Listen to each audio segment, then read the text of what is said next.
Assalamualaikum warahmatullahi wabarakatuh. Selamat berjumpa lagi. Pada kesempatan ini kita akan membahas tentang pertumbuhan, yaitu pola pertumbuhan ikan dengan menggunakan analisis hubungan panjang bobot.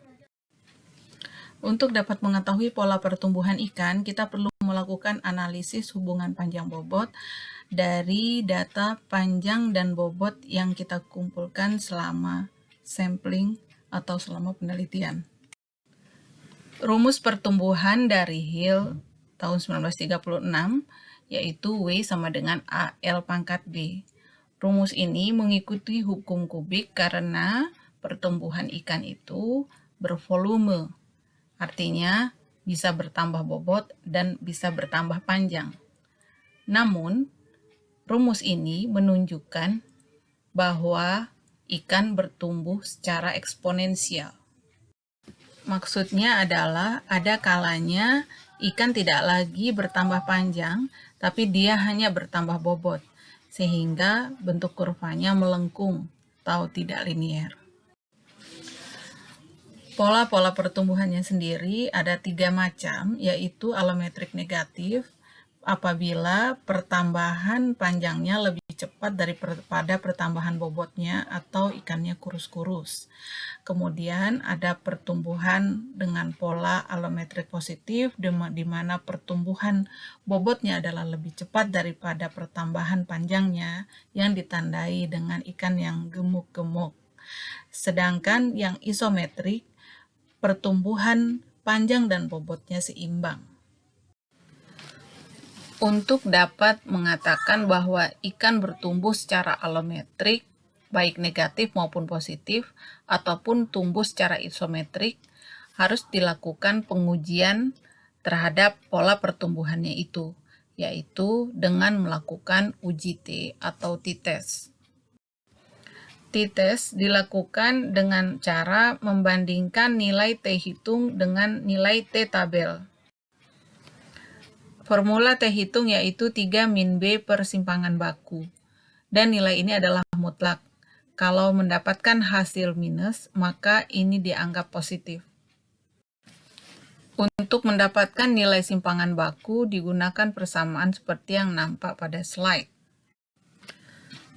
Uji T ini dilakukan dengan taraf nyata 5% atau tingkat kepercayaan 95%, di mana N adalah minus 2. Pengambilan keputusannya berdasarkan nilai perbandingan antara T hitung dan T tabel. Jika nilai T hitung lebih kecil dari T tabel, itu tandanya terima H0 dan tolak H1 atau pertumbuhan bersifat isometrik. Begitu pula sebaliknya.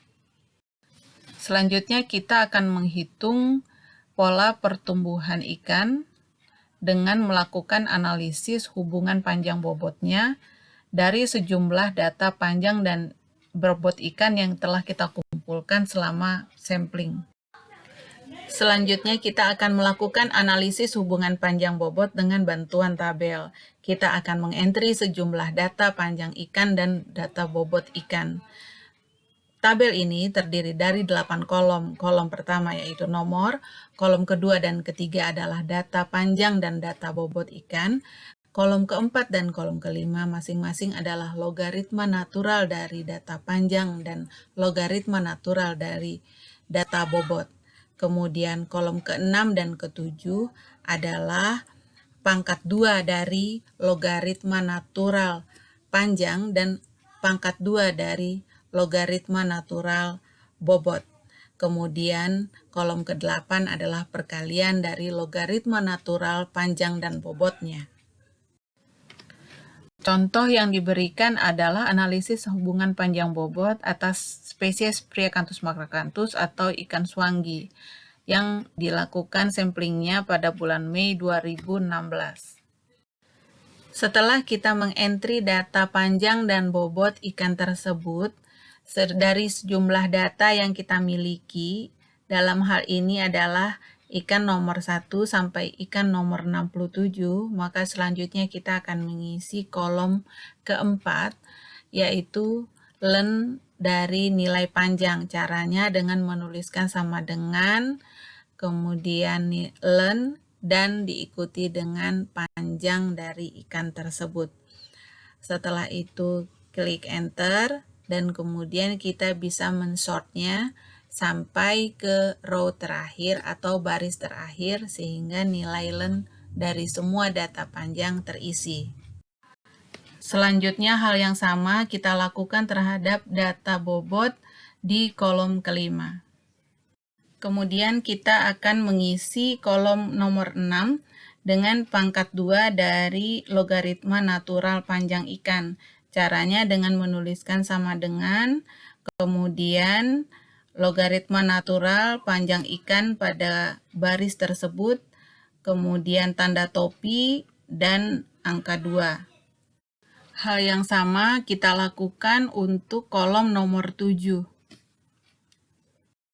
Pada kolom terakhir yaitu kolom 8, kita mengisikan perkalian antara logaritma natural dari panjang ikan dan logaritma natural dari bobotnya. Terakhir, kita akan mengisi jumlah dan rata dari kolom-kolom yang ada seperti nampak pada slide. Pertama-tama, kita akan menaruh kursor pada E77, kemudian kita pilih Auto Sum, lalu kita klik Enter. Setelah itu, dari E77 tersebut kita tarik ke samping sampai K77. Maka akan terbentuk jumlah di setiap kolom pada baris tersebut. Untuk rata juga demikian. Contoh, kita akan menaruh kursor di E78.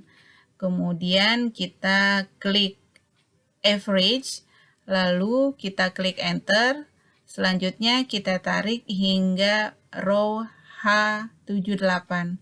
Akan terbentuk rata pada kolom-kolom dimaksud. Nilai-nilai jumlah dan rata yang kita isikan pada kolom-kolom dimaksud menjadi cikal bakal atau dasar untuk penghitungan selanjutnya. Kemudian kita akan melakukan penghitungan lanjutan untuk mencari nilai konstanta A dan B serta nilai koefisien determinasi atau R kuadrat. Kita akan melakukannya mengikuti persamaan yang nampak pada slide. Jangan tertukar antara nilai X dan Y kecil serta nilai X dan Y besar. Di kolom B kita menggunakan nilai X dan Y kecil, dan di kolom C kita menggunakan nilai X dan Y besar. Nilai X dan Y besar ini berkenaan dengan logaritma natural dari panjang dan bobot ikan. Persamaan hubungan panjang bobot adalah W sama dengan AL pangkat B. Kita dapat mengisikannya setelah mendapatkan nilai A dan B tersebut, seperti yang di-highlight dengan warna biru. Untuk mengetahui apakah pola pertumbuhannya isometrik atau alometrik, kita akan melakukan pengujian nilai B dengan uji T. Selanjutnya kita akan melakukan penghitungan tahap 2, yaitu membandingkan nilai T hitung dengan nilai T tabel. T hitung dicari dengan nilai B dan nilai simpangan baku, kemudian nilai T tabel didapatkan dari tabel T. Dalam kasus ini, terlihat bahwa T hitung lebih kecil dari T tabel yang menandakan pola pertumbuhan isometrik atau tidak berbeda nyata antara nilai B sama dengan 2,8918 dengan nilai B sama dengan 3. Karena kita mendapatkan nilai T hitung lebih kecil dari T tabel, maka selanjutnya kita perlu membuat persamaan hubungan panjang bobot yang baru dengan cara mensubstitusikan nilai B sama dengan 3 itu pada persamaan A aksen sama dengan Y min 3X, di mana nilai Y adalah rerata dari len W dan X adalah rerata dari len FL. Kita tidak perlu melakukan penghitungan tahap 3 jika hasil yang kita dapatkan menunjukkan T hitung lebih besar daripada T tabel atau mengindikasikan pola pertumbuhan alometrik. Kita tinggal melihat berapa nilai B yang dihasilkan. Apakah lebih kecil dari 3 yang mengindikasikan alometrik negatif atau lebih besar dari 3 yang mengindikasikan alometrik positif. Setelah kita selesai melakukan analisis hubungan panjang bobot, selanjutnya kita akan membuat grafik hubungan panjang bobot tersebut pada Excel spreadsheet. Pertama, dengan cara mensort data panjang dan bobot ikan yang ada secara bersamaan. Kedua, klik menu Insert, pilih Insert Scatter, dan klik Scatter. Ketiga, klik noktah yang terbentuk dalam diagram, lalu klik kanan dan pilih Add Trend Line. Selanjutnya, pada Trend Line Option, kita klik Power, lalu Display Equation on Chart, dan juga Display R Squared Value on Chart. Nama aksis X dan Y dibuat dengan cara klik frame luar dari grafik yang sudah terbentuk tadi, lalu klik Add Chart Element pada menu Design, dan memilih aksis Titles. Dan terakhir, jangan lupa tambahkan satuan pada aksis atau sumbu X dan Y.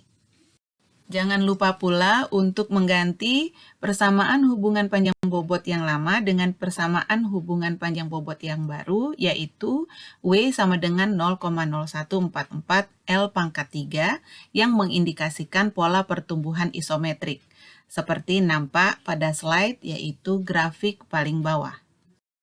Demikian tutorial bagaimana cara melihat pola pertumbuhan melalui analisis hubungan panjang bobot. Saran dan masukan berharga terhadap konten maupun tampilan dari video ini silakan ditujukan pada email yang tersedia. Terima kasih atas perhatiannya. Wassalamualaikum warahmatullahi wabarakatuh.